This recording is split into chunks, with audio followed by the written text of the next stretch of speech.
Binibini 1 Samantha Pandillo mula sa Sinilangan ng Mga Bayani, Cavite. My national costume designed by Kevin Bartolaba was inspired by the Philippine Revolution given my province's historical nature. The crown signifies the 13 martyrs of Cavite and its design influenced by my Aunt Myrna Pandillo's winning crown in Binibining Pilipinas 1964. The gold feather-like shoulders emanate a gladiator silhouette, modernized and innovated, just like our modern-day empowered women. This shows that freedom isn't solely won by blood battles, but also by our inner power, pure hearts, and resilience as Filipinos. That we are worth fighting for. Completing this creation is a belt that represents the Philippine flag. Strength and independence of modern-day Filipino women are what my national costume strives for, to show that we are able to flap our own wings of freedom, to fight our own battles with beauty and grace. Independence is a choice we have made in our history, and a choice that we make every day so that we can soar high. Ako si Binibining 2, Lois Ann Badando, galing sa lungsod ng Marikina. Bang Bang. This design was inspired by 1900s photos of the indigenous tribes in northern Luzon. It showcases the vibrant and wealthy tradition of the tribes when it comes to clothing. The indigenous tribes in northern Luzon have maintained their distinctive culture, including their traditional clothes lavishly adorned with precious beads and stones. To promote patriotism and support craftsmanship and intricacy with the indigenous fabrics, the designer used blue, red, and yellow shades, which can also be seen in the Philippine flag. The fabric was meticulously weaved in Baguio City and made by Easter Weaving Group with a design of Bang Bang, a term coined in northern Luzon which means butterfly. Claro and Recto had once wisely observed that a people was set apart by its common experiences. A Filipino had no identity without its people's history. The costume depicts and is inspired by the image of the child Jesus Santo Niño. Santo Niño de Tondo Parish lies at the very heart of Tondo, Manila, which has been a significant part of the Philippine history for centennia of generations. The church is one of the earliest churches established by the Spanish friars in Luzon, and the image is believed to be the second oldest venerated image of the child Jesus in the Philippines. A significant symbolism of Filipinos embracing the Catholic faith. I am Binibining 4, Arian Desiree Biardo, hails from the Christmas capital and the home of the giant lanterns, the city of San Fernando, Pampanga, wearing a parol terno-inspired costume. The parol is an ornamental star-shaped Christmas lantern, traditionally made of bamboo and paper. It represents the Star of Bethlehem, which guided the three wise men to the manger where Christ the child was born. In the yesteryears, the lighted parol illuminated the paths of the Filipino during the ritual dawn masses of the Yuletide season. Today, it does not only symbolizes the victory of light over darkness, it is also a testament of the Filipino people's resilience. Mabuhay!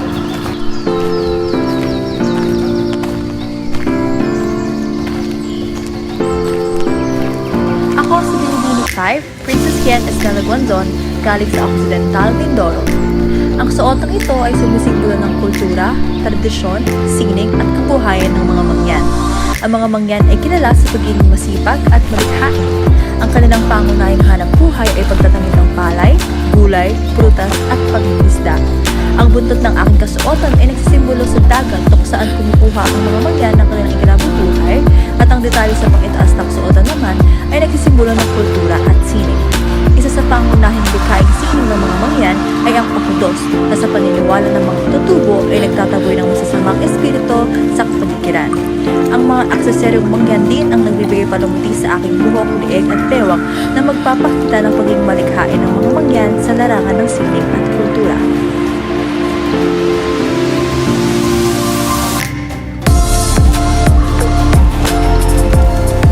Ako si Shannon Jumail Tampon mula sa Caloocan.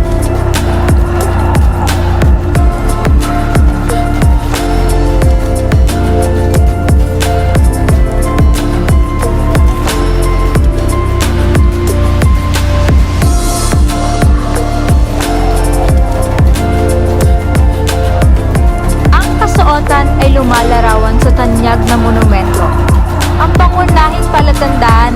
lungsod ng Caloocan. Simbolo ng mga pangyayari, katapangan at kagitingan ng mga Pilipino.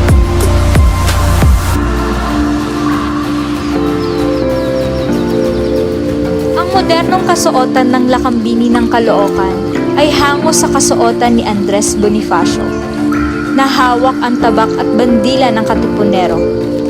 Ito'y sumisimbolo sa mga makabagong kababaihan, lumalaban at patuloy na itinataguyod ang karapatan ng bawat kababaihan at ng mga inaapi sa lipunan.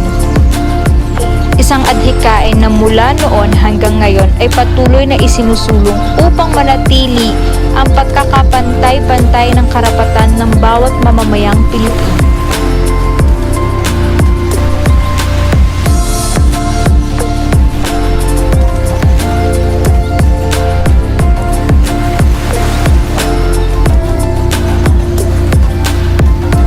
Ako si Meiji Cruz mula sa lungsod ng Valenzuela. Inspirasyon ng aking kasuotan sila Kapati, diwata ng agrikultura at kasaganaan, simbolo ng mapagkalingang ani. Biyaya niya ang bawat butil at bungang nagsisilbing pananggalang ng sangkatauhan at iba pang nilalang mula sa gutom at mga sakit. Samantala, ang mga pakpak ng tutubi ay simbolo ng bagong simula. Nagpapaalalang laging may pag-asa sa gitna ng mga pagsubok. Imahe naman ng iba't ibang uri ng ibon ang aking putong, sapagkat tulad ng kanilang sigla sa paglipad, tayo rin ay may laya at kapangyarihang tugisin ang ating mga pangarap. Tiyaga at pangangalaga, yan ang kinakatawan ng aking mga kumikinang na dambuhalang kuko. Mga gawi at pag-uugaling taglay nating mga Pilipino, susi sa ating bawat tagumpay. Sa kabuuan, ang aking trahe ay kombinasyon ng rikit na mga pinong puntas, tibay ng tansong metal, karilagan ng perlas at Swarovsking mga kristal. Isang mabining kasuotang tanging isip at mga kamay lang ng malikhaing Pilipino ang makagagawa. Ngunit ito'y higit pa sa pagiging kasuotan. Ang aking trahe ay simbolo ng aking dangal, ng aking pusong binibini, ng aking dugong Filipina.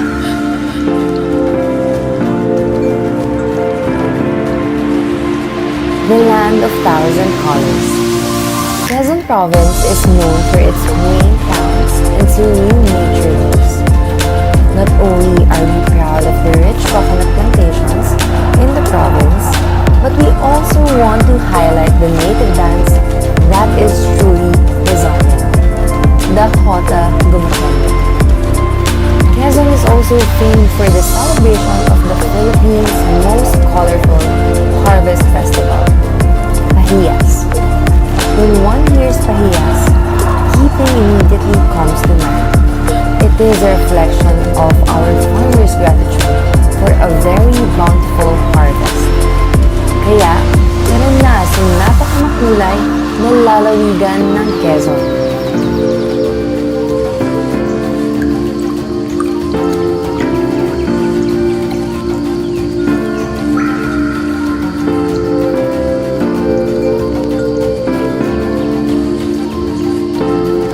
The costume was conceptualized from which the city was named after. The headpiece embodies Lula, also known as Anahaw, which represents victory, strength, and loyalty. The batya symbolizes a shield, protection, and defense. Along with this, it features the Mandaluyong's famous Lavanderos Festival.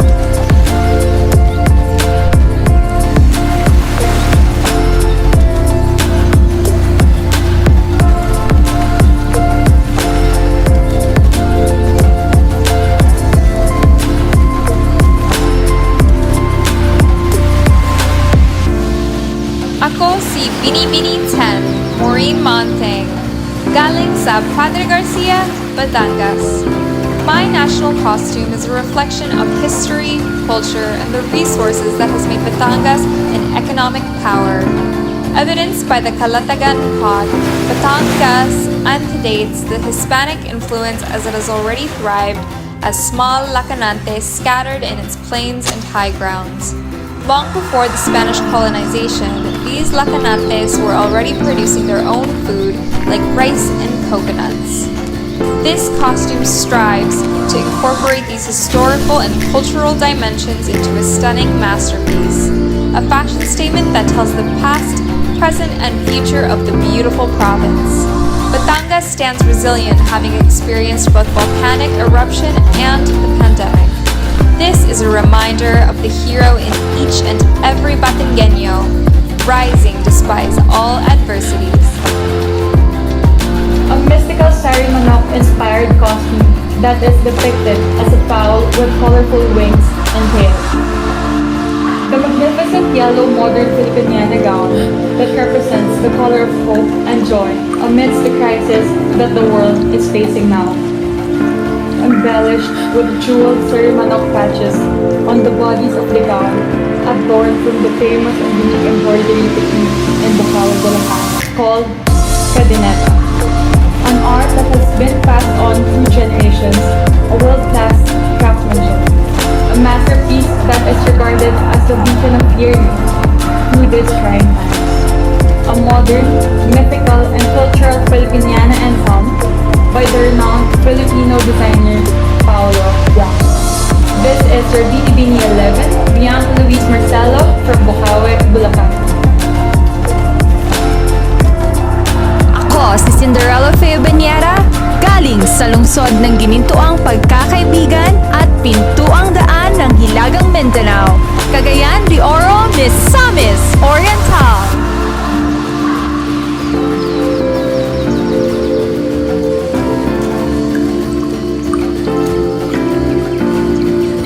Legend has it that Cagayan de Oro is resting on the back of a giant goldfish. This is the mythical inspiration of my national costume, a fitting tribute to the Oro as a gentle creature. This ensemble is composed of over 10,000 glittering pieces with dominant spangles, representing the golden coconut called Kuyamis, abundant in Misamis Oriental, and the namesake of its festival that celebrates good harvest, accentuating the piece as a crown, an homage to Birhen Zapata, who protected the city from invasion. This is Belleza del Oro, beauty of gold. This is Binibini Alexandra Mirosales, number 13, from the province of Laguna. This traditional costume is made out of 100% indigenous material. The base is made out of banik cloth, which signifies the simple living of Laguneños and Lagunenses. Adorned with different shapes and sizes of wooden beads, it represents the rich culture, tradition, and of course the different tourist attractions here in Laguna. The fluorescent colors represents the grandiose festival, which is Anilag, Ani ng Laguna Festival. This is celebrated yearly every March as a form of thanksgiving to our Almighty God for the bountiful harvest from the Laguna lakes to the rice fields and farms. Mabuhay ang Laguna! Christine Beatriz Del Josef Elizarta, Binibini 14, proudly representing Padada, Davao del Sur. Paglalakbay. The Vinta is a traditional sailboat inspired by the Moro and Samapajao tribe. It's a Philippine symbol that signifies migration and the colorful traditions from the island of Mindanao. With this creation, I carry the heart and soul of the tribe, their aspirations, and the hopes and dreams behind each unique hand-loomed embroidery made by Mindanao weavers. Family values are a big attachment to the Beta, as it provides means of livelihood and transport for each clan. And just like overseas Filipino workers, we leave no one behind when it comes to our loved ones. And this design is a story of ingenuity of the Filipino people, a symbol of courage, hope, and the resilience that lies within our nation. Ako si Binibini 15, Karen Lori Mendoza, galing sa Iloilo City. My national costume inspired by Bulalakaw, a Visayan deity of illness and pestilence. Bulalakaw is believed to be a mythical bird with fiery feathers. According to the myth, Bulalakaw is a thin boy wearing a bird-like headdress, or even a genderless deity. This deity is worshipped by Babaylans and can be appeased by performing necessary rites and rituals. Bulalakaw visits the earthly plane in form of a comet. There's also a superstition for children: when a comet darts into the sky, children should not point at it, because the Bulalakaw does not like it and might punish them for that deed. According to the ancient culture, a comet is a symbolism of dread and a harbinger of doom, and also a messenger of the gods. Ako po si Binibining Kimberly Ladas Matikas-Tikas mula sa bayan ng mga Makata, Balagtas, lalawigan ng magagandang ilag at magigiting na bayani, Bulacan. Kinikilala bilang reyna ng mga kapistahan sa Pilipinas, ang Flores de Maria o Flores de Mayo na pinapaniwalaang nagsimula sa Bulacan, Bulacan noong 1865. Ang kasuotang ito ay obra ni Marvin Garcia na malinaw na nagpapakita sa pagkamalikhain ng mga Bulakenyo. Pinalilibutan ng daan-daang bulaklak at mga batong kristal na kumakatawan sa alhasan ng may kawayan na lalong pinatingkad ng magarbong kinayas na kawayan ng singkaban na isang anyo ng tradisyonal na arkitekturang Bulakenyo na sumisimbolo ng kasaysayan, sining, kultura at kalinangan ng sambayanang Bulakenyo. Ako si Binibini 17, Hannah Constantino Arnold, galing sa probinsya ng Masbate. A national costume reminds us of important pages of our history. The beautiful islands where we come from, the stories of our ancestors, and the unparalleled artistry of our people. As a young girl, the colors, music, and dances of our country brought so much joy to my curious eye. And so began my love for the Bulaklakan Festival. Hand-painted, hand-embroidered, and covered in petals to gracefully give honor to our Virgin Mary. Just like a flower blooming in time, Louis Pangilinan embraces the artisanal spirit of the costume, implying progress, dignity, and celebration, which also defines a Filipina. Ako ang inyong Binibini number 18, Maria Ruth Erica Queen, mula sa lalawigan ng Nueva Ecija. Bigas, kanin, palay. This attire is more than just a representation of my province. The fully sequined body with palay embossed beads and beaded trails paints the picture of a prosperous rice field and the story of our identity. From the farmers who till the land, to the workers who reap the fields, to the people who prepare our meals. Palay is more than just a crop. This is the identity of the Philippines.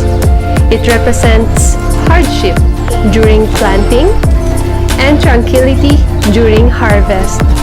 It represents life, passion, dedication, and the strong Filipino spirit of never-ending determination.